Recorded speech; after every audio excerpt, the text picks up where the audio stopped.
할렐루야. 찬양을 너무 잘하셨네. 우리 박수 한번 하시죠. 감사합니다. 예배에 대해서 시리즈로 계속해서 몇 주간 말씀을 드린다고 했습니다. 지난 시간에는 예배는 세상을 이기는 힘입니다라고 하는 말씀을 드렸고, 예배에 우리가 성공하는 사람이 되면 이 세상을 승리하며 살아가는 믿음의 사람이 될 것이라고 말씀드렸습니다. 반대로 우리가 예배에 실패하면 세상에서 실패자로 살 수밖에 없다고 하는 그런 말씀도 드렸습니다. 그렇다면 예배가 무엇입니까? 예배라고 하면 여러분은 어떤 생각이 먼저 나십니까? 저는 어렸을 때 예배라고 하면 고향 교회에서 예배를 드릴 때 크리스마스 전날 밤에 기쁘다 구주 오셨네 집집마다 다니면서 새벽송을 돌고, 또 예배가 끝나면 집에서 예배 찬양을 받으신 집에서 떡도 주고 감주도 주고, 그래서 그런 것을 먹었던 아주 이렇게 좋은 그런 기억이 남아 있습니다. 여러분은 어떤 분은 예배라고 하면 아마 굉장한 올겐 소리가 울려 퍼지고 찬양대 합창이 울려 퍼지는 예배가 생각날지도 모르겠어요. 또 중고등부와 청년부를 거쳐 오신 분들은 예배하면 기타 소리나 아니면 드럼 소리와 함께 손을 들고 찬양하는 그런 장면이 생각날지도 모르겠습니다. 어떤 분은 찬송가 곡이 생각이 나고 어떤 분은 복음성가가 생각이 날 것입니다. 제가 말씀드리는 것들이 주로 음악의 스타일에 대한 것들인데, 음악이 우리가 드리는 올바른 예배인지 아닌지를 결정하는 것은 아닙니다. 음악은 예배를 도와주는 것이지만 음악이 예배는 아니에요. 물론 예배는 드려질 수가, 음악이 없어도 예배는 드려질 수가 있습니다. 여러분이 오늘 예배를 드리기 위해서 이 자리에 나오셨는데, 여러분 이 자리에 왜 나오셨습니까? 많은 사람들이 영적인 재충전을 얻기 위해서 교회에 온다고 생각해요. 어떤 사람들은 세상의 근심과 걱정과 또 6일 동안 쌓여 있었던 마음의 번민들을 잊어버리고 마음의 평안을 찾기 위해서 온다고 말합니다. 아니면 여러분이 이 자리에 온 것은 성도들과 함께 찬송을 부르고 말씀을 들을 때 하나님의 임재를 경험하고 새 힘을 얻어서 또 한 주간을 살아갈 힘을 얻기 위해서 교회에 오셨을 것이에요. 또 어떤 분은 의무감으로 교회에 왔을지도 모르겠어요. 주일날 교회를 빠지면 뭔가 마음이 찜찜하고 혹시 무슨 문제라도 생길 것 같아서 교회에 오신 분도 있을지 모르겠습니다. 또 어떤 분은 교회는 많은 사람들이 모이고 여기서 공동체 의식을 느끼고 어떤 소속감을 갖는 것이 좋아서 교회에 오신 분도 계실 것입니다. 교회에 오면 아는 분들도 만나고 또 내가 좀 더 좋은 사람이 되는 것 같은 느낌을 갖기 때문에 교회에 오신 분이 있기도 할 것이에요. 또 어떤 분들은 보다 평범한 이유 때문에 교회에 왔을 것이에요. 아니면 내 삶이 엉망이기 때문에 예배를 드려서 하나님께 점수를 조금이라도 더 받으려고 교회에 오신 분도 계실 것입니다. 또 어떤 분은 부모님이나 배우자나 자녀들의 기대 때문에 가족들을 위해서, 온 가족이 나 때문에 불화가 되면 안 되니까 가족 평안을 위해서 나와 계신 분도 계실지 모르겠어요. 이런 이유들은 여러분이 교회에 나온 이유를 나름대로 설명합니다만은, 그러나 그런 것들은 우리가 예배에 참석하는 진정한 이유는 될 수가 없습니다. 여러분이 교회에 오시는 것과 예배를 드리는 것에는 큰 차이가 있어요. 오늘 우리가 여기 온 것은 하나님께 예배를 드리기 위해서 온 것입니다. 몇 년 전에 교회에 대한 각종 통계를 조사하는 미국의 교회학자 연구자인 조지 바나 씨가 있는데, 이분의 발표에 의하면 미국 교인들의 절반이 말하기를 지난 한 해 동안 하나님의 임재를 경험하지 못했다고 말했고, 교회 다니는 성도들의 3분의 2가 예배가 무엇인지를 정의할 수 없다고 그렇게 말했어요. 이 조지 바나의 조사에 의하면 많은 성도들에게 예배는 최우선순위에 있지 못하고 많은 성도들에게 예배는 주일 아침에 갖는 단순한 행사라고 그렇게 말했어요. 어떤 가정에서는 아이가 유아세를 받는 것을 축하하기 위해서 파티를 열었다고 그래요. 아이 엄마는 많은 친구들과 가족들을 초대했어요. 그때 아이는 부모의 침대에서 잠을 자고 있었어요. 손님들이 도착해서 그들의 코트를 그 침대 위에 올려놨습니다. 사람들을 접대하고 이야기하느라고 엄마는 아이를 잊고 있었어요. 그러다가 방에 들어가 보니까 아이 위에 코트가 수북이 쌓여 있었고, 이 아이 밑에서 이 아이는 그 밑에서 질식해서 죽어 있었어요. 여러분, 이 가족에게 이거보다 더 큰 비극이 어디 있겠습니까? 오늘 하나님의 가족들이 한 주간 동안의 모든 다른 일들에 치여서 참다운 예배를 드리지 못하고 예배를 질식시키고 있다고 한다면 그보다 더 큰 비극은 없을 것이에요. 우리가 한 주간 동안을 예배하고 하나님을 찬송하는 자세로 산다고 한다면 주일에 와서 드리는 예배는 바로 은혜가 충만한 예배가 될 것입니다. 예배는 주일 아침에 한 번으로 제한된 것이 아니에요. 그래서 A.W. 토저씨라고 하는 분은 예배는 오늘의 교회가 잃어버린 보석이라 그렇게 말했어요. 오늘 교회의 가장 큰 문제 중에 하나는 성도들이 성경적인 예배가 무엇인지를 잘 모르고 있다는 거예요. 우리 모두는 다 하나님 앞에 예배자로 부르심을 받았습니다. 그리고 우리는 모두 예배자로 살아가고 있어요.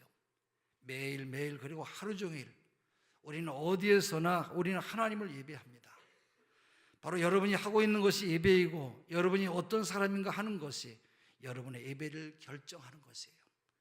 여러분이 하나님께 마땅한 예배를 드리지 못하고 있다고 할지라도 여러분은 여전히 무엇인가를 예배하고 있어요. 하나님 대신 피조물을 예배하고 있어요. 여러분이 가장 귀하게 가치 있게 여기고 있는 것을 예배하고 있는 것이에요. 지난번에 우리 교회에 출석하고 있는 우리 정독주 목사님이 세계적으로 유명한 이탈리아에서 만든 작품 아이다라고 하는 뮤지컬이지요. 몇십 년 동안 계속해서 세계 1위의 뮤지컬인데, 그 뮤지컬 표를 끊어줘서 서울에 있는 예술회관에서 우리 교육자들이 전부 다 가서 함께 아이다를 보고 왔습니다. 이 내용은 이집트의 공주 암네리스가 에티오피아 공주였으나 포로가 된 아이다를 몸종으로 데리고 있었는데, 암네리스는 장군 바로 라다메스를 흠모합니다마는 이미 라다메스와 아이다는 연인 사이로 두 사람 사이를 알게 된 암네리스는 아주 대단히 분노를 합니다. 에티오피아를 정벌하는 전쟁에 라다메스는 이집트 총사령관으로 임명이 되었고, 전쟁에서 패배한 포로 속에는 아이다의 아버지인 아모나르스가 숨어 있었어요. 이집트를 이긴 승리에 대한 포상으로 라다메스를 암네리스와 결혼시킨다고 선포하고, 결혼식 전날 밤에 아모나르스는 아이다에게 탈출로를 알아내라고 다그칩니다. 라다메스는 그녀에게 군사기밀을 누설해서 반역죄로 체포가 되었고, 결국 라다메스는 돌무덤에 갇히게 되었는데, 돌무덤에 들어간 라다메스는 미리 들어와 있던 아이다를 만나서 다음 세상에서 사랑을 이룰 것을 기약하며 서서히 죽어가는 그런 내용입니다. 얼마나 이 뮤지컬이 진지하게 진행이 되는지, 뮤지컬이 진행이 되는 4시간 20분 동안 오후 7시 반부터 시작해서 밤 11시 45분에 끝났는데, 그렇게 늦은 시간에도 관객들이 얼마나 흥미진진하게 뮤지컬을 보는지 마치 깊은 수렁에 빠져서 꼼짝하지 못하고 나오지 못하는 그런 장면과 똑같았어요. 나는 그것을 보면서 그런 생각이 들었습니다. 마치 이 모습이 사람들이 하나님께 예배드리는 모습과 조금도 다를 바가 없다면 얼마나 좋을까 생각을 했어요. 사람들은 각자 나름대로 예배를 드리고 있어요. 예배는 내가 가장 귀하게 여기는 것을 가장 가치 있게 여기는 것에 대한 응답이에요. 여러분이 무엇을 예배하는지를 알려면 여러분이 어떤 일에 가장 많은 시간을 쓰고 있고, 어떤 일에 가장 많은 애정을 가지고 있고, 어떤 일에 돈을 쓰고 있는지 그걸 보면 거기에 여러분의 보호자가 있을 것이에요.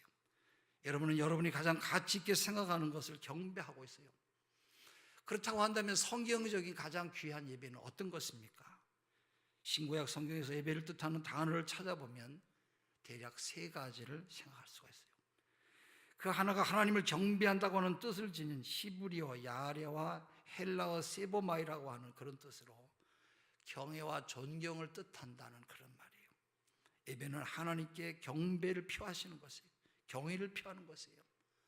거룩하시고 천지를 창조하시고 우리를 위해 십자가에서 죽으신 분, 세상에서 가장 가치가 있는 분인 하나님께 경외를 표하는 것이에요.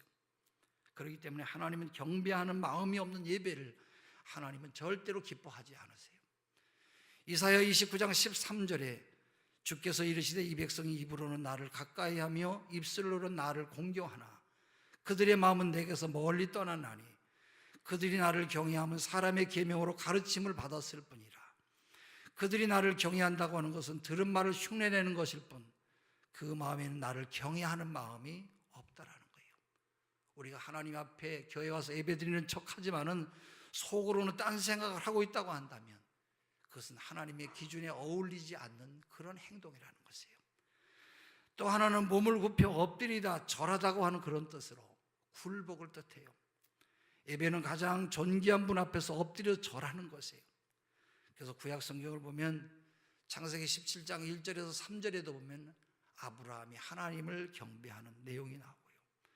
민수기 20장 6절에도 보면 모세와 아론도 그렇게 하나님 앞에 경배했어요. 또 다니엘서 10장 15절에 보면 다니엘도 하나님을 경배했고, 에스겔서 21장 28절에 보면 에스겔 선지자도 하나님 앞에 그렇게 엎드렸어요. 신약 성경에 나오는 제자들이나 병낫기를 구하는 병자들이 예수님께 모두 다 예수님께 엎드려 절을 했어요. 엎드린다라고 하는 이 샤카라고 하는 이 뜻은 하나님께만 하게 되어 있어요.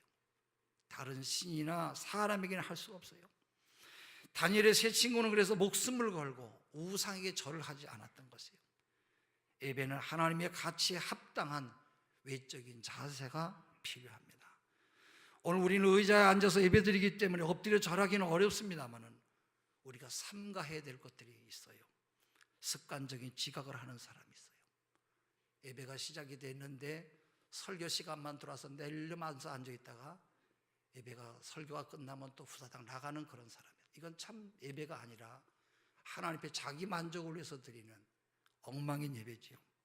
또 준비 없이 드리는 헌금, 예배보다 예배 후 시간을 고려한 옷차림, 이런 것들, 예배가 미처 끝나기 전에 교회를 빠져나가는 이런 행동 같은 것들은 하나님 앞에 드리는 예배에 전혀 어울리지 않는 그런 행동이에요.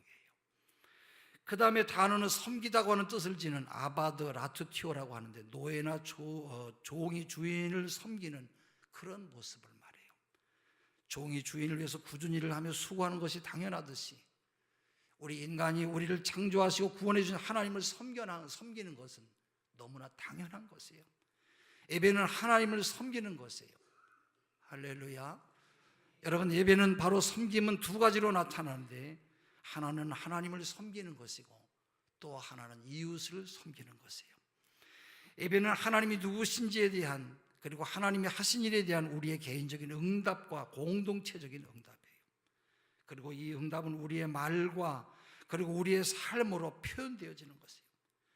우리가 하나님을 경배하고 하나님께 절하고 하나님을 섬기는 성경적인 예배를 드릴 때 하나님께서는 우리는 하나님 앞에서 거룩한 산 제물이 되어가는 것이에요. 그러므로 하나님 앞에 참된 예배를 드리는 사람은 변화될 수밖에 없어요. 하나님의 은혜로 진실하고 겸손하게 자신을 들여다보면 진정한 회개에 이르게 되고 마음이 변하고 생각이 변하고 내 삶이 변할 수밖에 없는 것이에요. 그때 하나님이 주시는 치료와 회복과 용서를 경험하게 될 줄로 믿습니다. 성경의 본문에 보면 예수님이 사마리아 성으로 가셨어요. 예수님은 한 가지 목적을 가지고 사마리아로 가셨는데 그것은 한 여인의 삶을 변화시키기 위한 것이었어요. 이 여인의 삶은 복잡하게 꼬여 있었고 많은 사람들에게 학대를 받고 있었습니다. 남자들에게 이용을 당하는 그런 불행한 삶을 살았어요. 이 여인의 삶에는 문제가 많이 있었어요. 우선 먼저 관계의 문제가 있었어요. 16절에서 18절에 보면 이 여인에게는 남편이 5이나 있었습니다만은 제대로 된 남자가 한 사람도 없었어요. 그러니까 이 5명과의 관계는 모두가 다 잘못된 관계였어요. 그리고 19절을 보면 이 여자는 예수님을 보고 주여 내가 보니 선지자로소이다 말을 합니다. 이 여인은 자기 나름대로 추리를 했습니다만은 이 추리는 잘못된 추리였어요. 또 20절에 보면 우리 조상들은 이 산에서 예배하였는데 당신들의 말은 예배할 것이 예루살렘에 있다 하더이다 말했어요. 이 여인의 종교도 역시 잘못되어 있었어요. 이 여인의 모든 문제는 참 하나님을 만났을 때만 고쳐질 수 있는 그런 문제였어요. 오늘 우리들도 마찬가지입니다. 오늘 우리들도 참된 하나님을 만날 때에 우리의 삶이 완전한 질서를, 완전한 우리의 가정의 아름다운 삶을 찾게 될 줄로 믿습니다. 예수님이 이 여인을 완전히 변화시켜 주신 것처럼 주님은 오늘 우리를 완전히 변화시켜 주시기를 원하고 계세요. 오늘 본문을 보면 우리가 참된 예배자가 되기 위해서 해야 될 것이 두 가지가 있어요. 그 하나는 그리스도에 대한 믿음을 갖는 것이고, 두 번째는 계속해서 그리스도를 예배하는 것이에요. 20절에 보면 이 여인은 어디에서 예배해야 됩니까? 물었어요. 예배의 장소에 대해서 질문했는데 예수님은 누구에게 예배하는지가 중요하다, 예배의 대상에 대해서 말씀하셨어요. 이 여인은 태어나서 지금까지 영적인 어둠 속에서만 살아왔어요. 이 여인은 어떻게 해야 하나님이 받으실 만한 올바른 예배를 드리는지를 잘 몰랐어요. 오늘 세상 사람들이 똑같아요. 그들은 영적인 어두운 가운데 있어서 어떻게 하나님 앞에 올바른 예배를 드리는지를 모르고 있어요. 그래도 태어날 때부터 예배를 드려야 된다고 하는 내적인 욕구가 있기 때문에 바로 그들은 잘못된 신에게 예배합니다. 이 여인에게 예수님은 점차로 지금 이야기하고 있는 분이 누구인지를 알게 하셨어요. 21절에 보면 예수님께서 여자여 내 말을 믿어라 말씀하세요. 이 말은 나에 대한 믿음을 가지라고 하는 그런 말씀이에요. 22절에는 너희는 알지 못하는 것을 예배하고 우리는 아는 것을 예배하노니 이는 구원이 유대인에게서 남이라 말씀하셨어요. 사마리아인들과 유대인들의 가장 신앙의 차이는 구원이 유대인에게서 난다는 것이었어요. 여기서 말하는 구원이라고 하는 것은 구원자, 바로 메시아라고 하는 그런 뜻이에요. 이 여인은 그 말을 이해했고 25절에서 메시아 곧 그리스도라 하는 이가 오실 줄을 내가 아노니 그가 오시면 모든 것을 우리에게 알려주시리다, 그렇게 말했어요. 10여 년 전에 우리나라에 매트릭스라고 하는 영화가 나왔었습니다. 이 영화는 2199년으로 관객들을 이끌고 가요. 그때 세상은 컴퓨터가 지배하고 있었고 인공정보부에 의해서 운영이 되고 있었어요. 컴퓨터는 인간의 몸에서 나오는 에너지가 필요하기 때문에 그들은 유전적으로 처리된 인간들을 영구적인 마취 상태에서 비축하고 있습니다.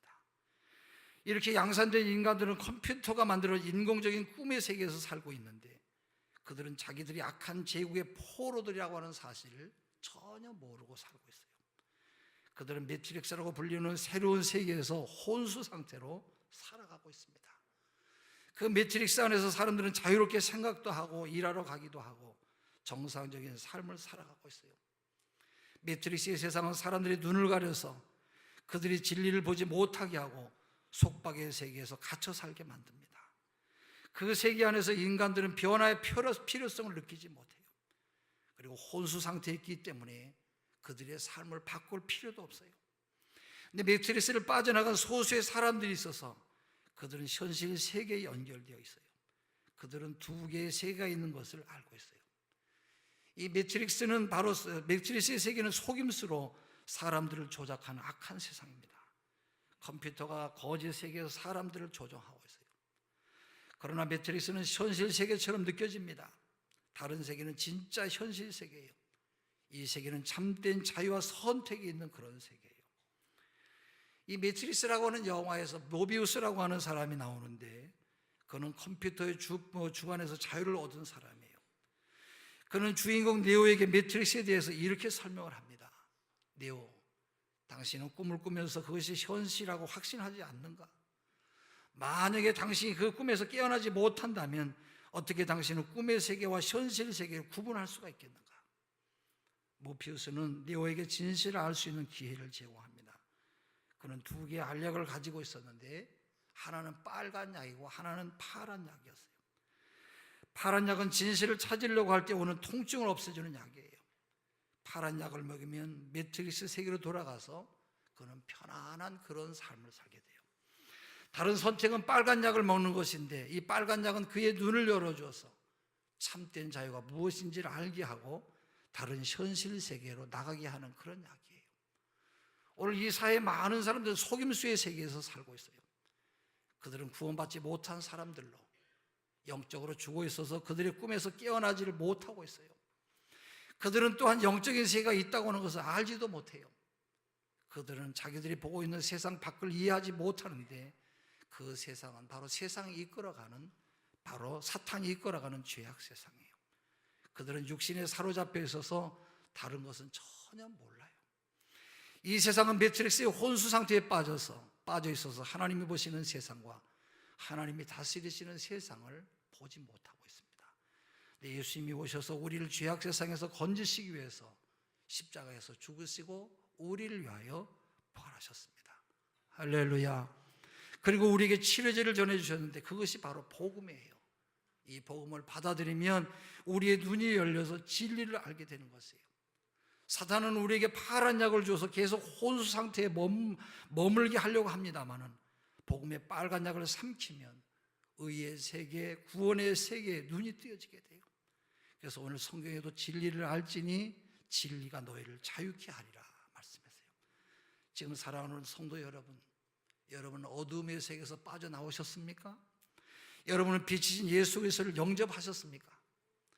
여러분은 여러분의 죄를 회개하고 주님께서 주시는 구원받은 구원의 백성이라고 하는 확신을 여러분이 가지고 계십니까?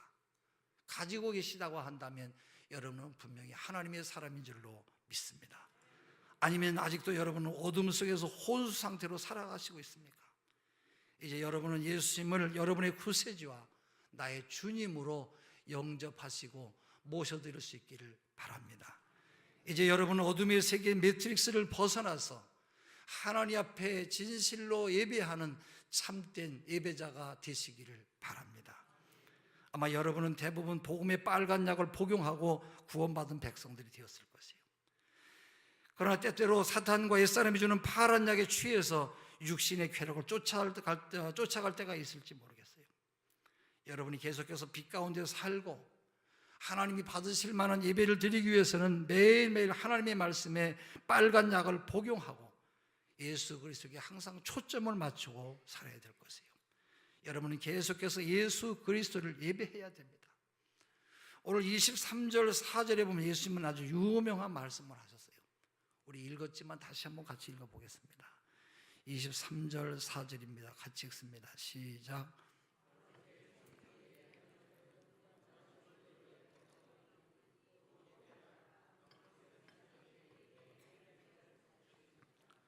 하나님은 영이시니 예배하는 자가 영과 진리로 예배할지니라. 예, 하나님은 영이세요. 하나님은 영이시기 때문에 영적인 예배만을 받으세요. 근데 육적인 인간은 하나님께 접근할 수가 없었어요. 근데 그리스도의 복음이 하나님께 나아갈 수 있는 길을 열어주셨어요. 바로 그리스도인은 예수님의 십자가를 통해서 죄 씻음을 받고 거룩하신 하나님 앞에 나아가 예배를 드릴 수가 있어요. 이 예배를 통해서 하나님과 신령한 교제를 나눌 수가 있어요. 이 여인은 예수 그리스도가 그때서야 메시아인 것을 알게 되었어요. 그래서 26절에 예수님은 자신이 구원자이심을 알려주셨고 예수님은 진리를 알려주셨어요. 그리스도가 메시아이고 하나님이라고 하는 사실도 알려주셨어요. 그러므로 예수님을 예배하는 것이 하나님을 예배하는 것이에요. 우리는 주님 앞에서 우리의 죄를 고백하고 주의 말씀에 순종하며 예배를 드릴 때 그것이 바로 우리 하나님께서 기뻐 받으시는 예배가 되는 줄로 믿습니다. 어떤 나이가 많은 여자 성도님이 계셨어요. 이분은 평생 동안 참 하나님으로 살아왔어요. 이분은 성경 말씀을 잘 알고 있었고 긴 구절의 성경 말씀도 암송할 수가 있었어요. 그러나 세월이 가면서 기력이 쇠하여 갔고 기억력도 점점 사라져갔습니다. 마침내 이분이 성경 중에 한 구절만을 암기할 수 있게 되었어요. 그것은 디모데후서 1장 12절의 말씀. 내가 믿는 자를 내가 알고 또한 내가 의탁한 것을 그날까지 그가 능히 지키실 줄을 확신함이라고 하는 구절이었어요.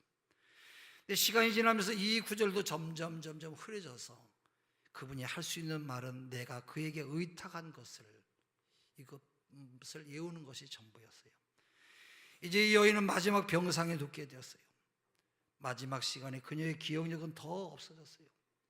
그녀의 가족들이 마지막 임종을 지키려고 침상에 모여 있었어요. 근데 이 여인의 입술은 계속 움직이고 있었어요.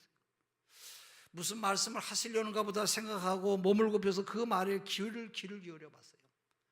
그랬더니 이 여인은 계속 오직 한마디 말만을 계속해서 반복하고 있었어요. 그 말은 바로 그였습니다. 그녀는 성경의 그 많은 말씀들을 다 잊어버렸어요. 그러나 단 한 가지 단어만은 계속해서 붙잡고 있었어요. 그 한마디 말에 그의 일생이 들어있었어요. 여러분, 삶은 바로 그분 예수 그리스도입니다. 예배는 그에게 모든 것을 드리는 것이에요. 예배는 여러분 그리스도에 대한 것이에요. 그분이 우리를 구원하신 분이고 우리에게 영원한 생명을 주신 분이 바로 우리 주 예수 그리스도이신 것이에요. 우리의 인생은 짧게 지나갑니다. 그리고 우리가 그리스도를 예배하는 것만이 영원히 남게 될 것이에요. 여러분이 소중한 날들과 소중한 시간과 해마다 다가오는 새로운 해들을 낭비하지 마십시오. 여러분의 마음을 주님께로 향하고 여러분의 예배가 계속해서 하나님께 드려지도록 힘을 쓰시기를 바랍니다. 주님이 주신 구원에 대한 감격이 여러분의 평생 예배를 통해서 하나님께 온전히 드려지게 되시기를 주의 이름으로 축원합니다. 기도하겠습니다. 하나님,